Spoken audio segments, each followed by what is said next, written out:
wabarakatuh. Waalaikumsalam warahmatullahi wabarakatuh. Baik, selamat pagi semuanya. Pagi. Kalau saya bilang selamat pagi, semuanya harus jawab pagi, pagi, pagi. Oke, saya ulangi lagi ya. Selamat pagi semuanya. Pagi, pagi, pagi. Baik, terima kasih. Sebelumnya saya ingin bertanya dulu kepada rekan-rekan semua, apakah rekan-rekan di sini semuanya sehat? Sehat. Alhamdulillah. Kita harus sehat untuk melakukan suatu pekerjaan agar pekerjaan yang kita lakukan itu sesuai dengan apa yang telah kita rencanakan. Baik, sebelumnya perkenalkan terlebih dahulu, saya Airin Nova Sahara, panggil saya Airin.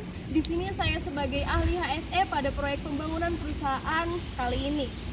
Oke, sebelum kita mulai, kita akan berbicara terlebih dahulu bahaya atau resiko apa saja yang dapat kemungkinan terjadi ketika kita membangun suatu proyek perusahaan seperti ini. Oke, karena ini hanya pertemuan pada pertama kali, izinkan saya untuk menjelaskan terlebih dahulu bahwa di sini itu terdapat beberapa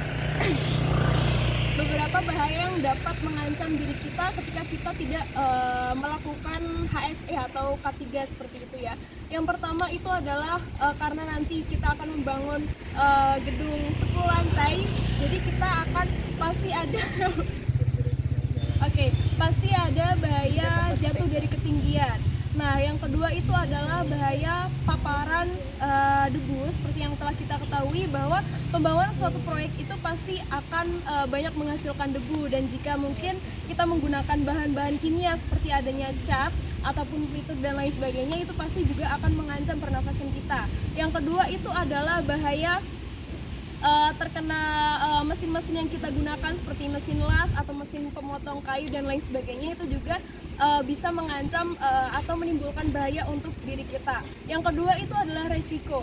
Resiko di sini itu juga seperti yang telah saya bicarakan tadi, sama seperti dengan bahaya. Resiko di sini itu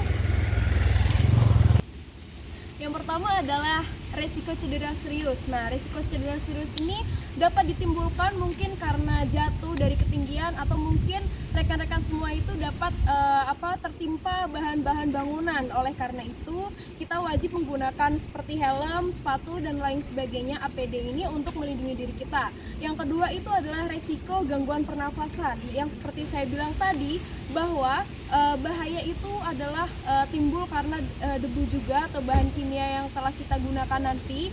Jadi perlunya kita menggunakan alat pelindung untuk pernafasan kita seperti itu ya.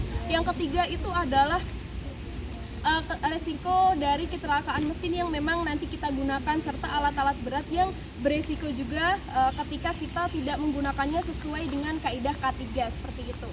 Nah, karena ada risiko dan bahaya itu tadi, perlunya kita itu mengadakan hierarki kontrol atau agar dapat mengendalikan atau mencegah bahaya-bahaya potensi tersebut.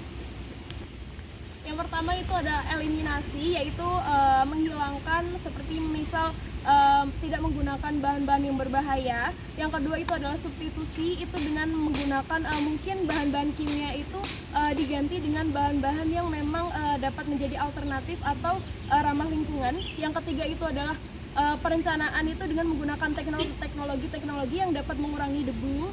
Yang selanjutnya itu adalah administrasi. Pengendalian administrasi ini dapat dilakukan dengan cara kita dapat berkomunikasi antara tim itu dengan efektif seperti itu. Nah, yang terakhir itu adalah penggunaan APD seperti helm ini agar dapat melindungi kepala kita ketika nanti mungkin ada bahan yang menimpa kepala kita, menggunakan bagian yang baju yang memang ada reflektornya. Jadi nanti ketika di kegelapan itu kita dapat tetap terlihat dan menggunakan sepatu safety agar nanti ketika mungkin kaki kita tertimpa sesuatu itu dapat terlindungi seperti itu. Nah, mungkin seperti itu dari saya. Mungkin tidak lama, tapi saya berpesan untuk rekan-rekan semua agar tetap mengingat apa yang saya sampaikan tadi. Terima kasih, sekian dari saya. Wassalamualaikum warahmatullahi wabarakatuh. Waalaikumsalam.